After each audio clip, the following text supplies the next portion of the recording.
Hello, everyone, and welcome to Financial Accounting. Our topic today is merchandising activities. We're going to look at the operating cycle of a merchandising company, go over the income statement of a merchandising company, and discuss how it is different from the income statement of a service company. We will also look at two approaches in accounting for merchandise inventory, perpetual and periodic inventory systems. And finally, we will look at several examples of accounting transactions of a merchandising company and how they are recorded in the general ledger.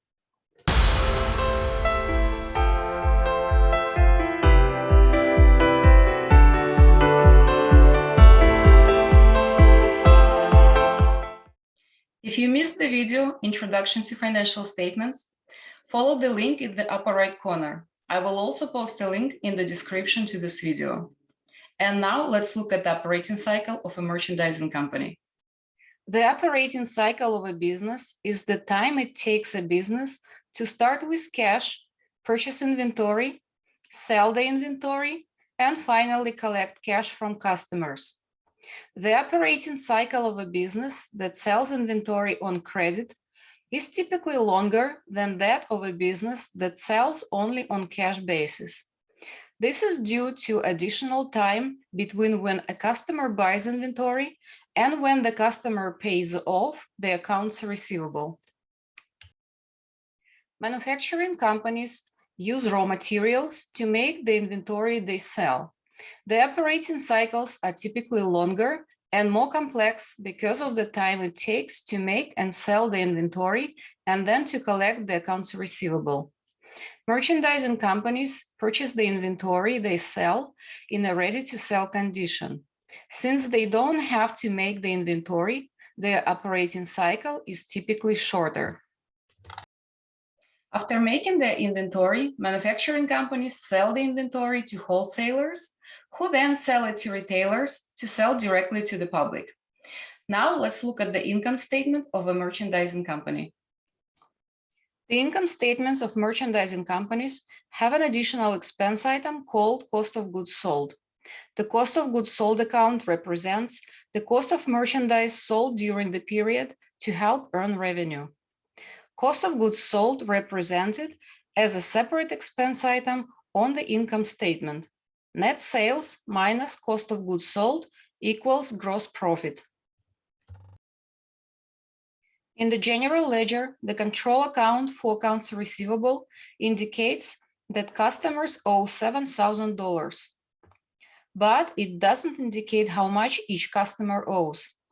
To find out the amount due for each customer, we must look at the accounts receivable subsidiary ledger. Detailed information for each specific customer can be found by looking in the subsidiary ledgers. By looking at the subsidiary ledgers, it is clear that Sparks Incorporated owes $2,000 and that Heather Jacobs Company owes $5,000. Notice that the total of the balances in the subsidiary accounts equal the total balance in the control account, which is $7,000. There are two approaches in accounting for merchandise inventories: perpetual inventory system and periodic inventory system. The difference is that under the perpetual system, the inventory account is updated continuously, and under the periodic system, it is updated only at the end of the period, usually at the end of the month or at the end of the year. Before we move on to recording transactions, let's revisit the rules of debit and credit. Let's first look at the accounting equation: assets equal liabilities plus owner's equity. See that assets are on the opposite side from liabilities and owner's equities, and therefore the rules are the opposite. Assets are increased by debit, while liabilities are increased by credit, and owner's equities also are increased by credit.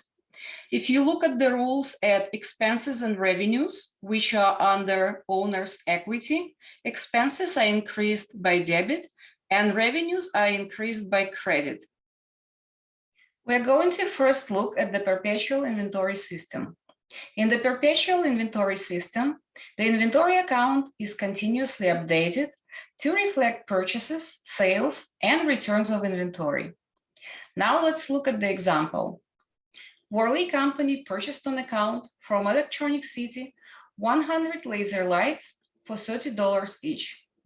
Worley Company would debit inventory and credit accounts payable for $3,000. Inventory is increased by debit because it's an asset account, and accounts payable is increased by credit because it is a liability account. On September 10th, Worley Company sold 10 laser lights for $50 each to ABC Radio on account. The retail amount is the selling price to the customer, and the cost amount is the cost paid for the inventory sold. Under the Perpetual system, a sale of inventory requires two entries. One entry is a debit to accounts receivable and a credit to sales for the retail amount of sale, which in this case is $500. Another entry is a debit to cost of goods sold and a credit to inventory for the cost of inventory sold, which in this case is $300. Accounts receivable is an asset account and is increased by debit, while sales account is a revenue account and is increased by credit. Cost of goods sold is an expense account and is increased by debit, and inventory is an asset account and is decreased by credit. On September 15th, Worley Company paid Electronic City $3,000 for the September 5th purchase. Worley Company would debit accounts payable $3,000 and credit cash also $3,000. Accounts payable is a liability account and is decreased by debit, and cash is an asset account and is decreased by credit. On September 22nd, Worley received $500 from ABC Radios as payment in full for their purchase on September 10th. We record this transaction as a debit to cash, $500, and a credit to accounts receivable, also $500. Cash is an asset account and is increased by debit, and accounts receivable is also an asset account and is decreased by credit. Most companies take a physical count of inventory at least once a year. Ideally, the physical count should match the number of items in the inventory records. In reality, this almost never happens. The physical count doesn't match the records because of spoilage, breakage, damage, obsolescence, and theft. The physical count helps get the records up to date to reflect what is actually on hand. When a physical count identifies inventory shrinkage, an entry is made to debit cost of goods sold and credit inventory. This entry increases cost of goods sold, which is an expense account, and decreases the inventory account. Now let's look at our example. In our example, we have an increase in cost of goods sold, $2,000, and a decrease in inventory, $2,000. Cost of goods sold is an expense account and is increased by a debit, and inventory is an asset account and is decreased by credit. The steps for closing entries in a perpetual inventory system are the same as discussed earlier.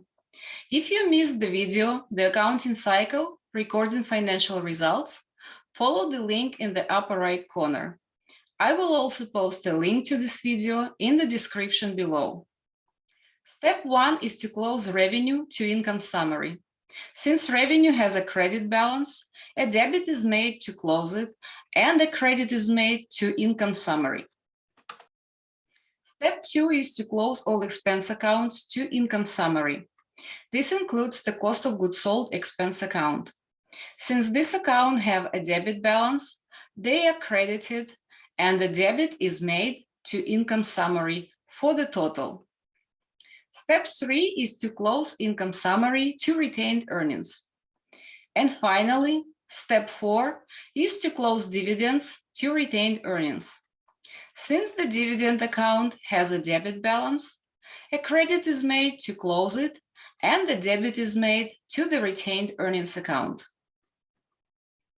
Under the periodic inventory system, no effort is made to keep the inventory account or the cost of goods sold account up to date. These two accounts are updated only on a periodic basis. Now let's look at an example.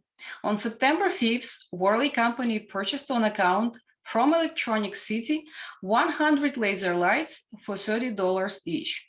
This is the same transaction as in the Perpetual system example, but it is recorded differently. Worley Company would debit purchases and credit accounts payable for $3,000. Notice that an entry is not made to the inventory account. Instead, the purchase is debited to a new account called Purchases. Now let's look at how sale is recorded under a periodic system.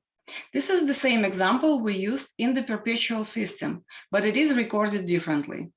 On September 10th, Worley Company sold 10 laser lights for $50 each to ABC Radios on account.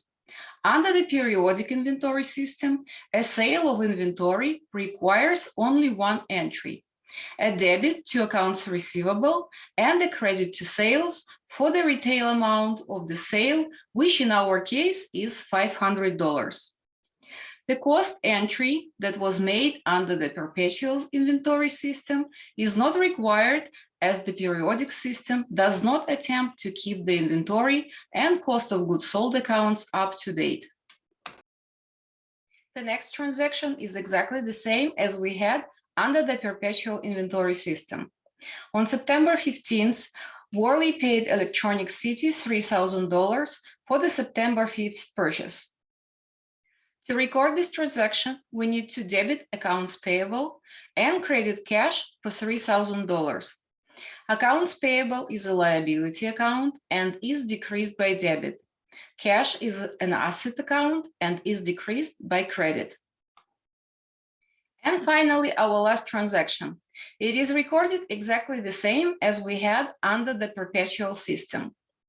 On September 22nd, Worley received $500 from ABC Radios as payment in full for their purchase on September 10th.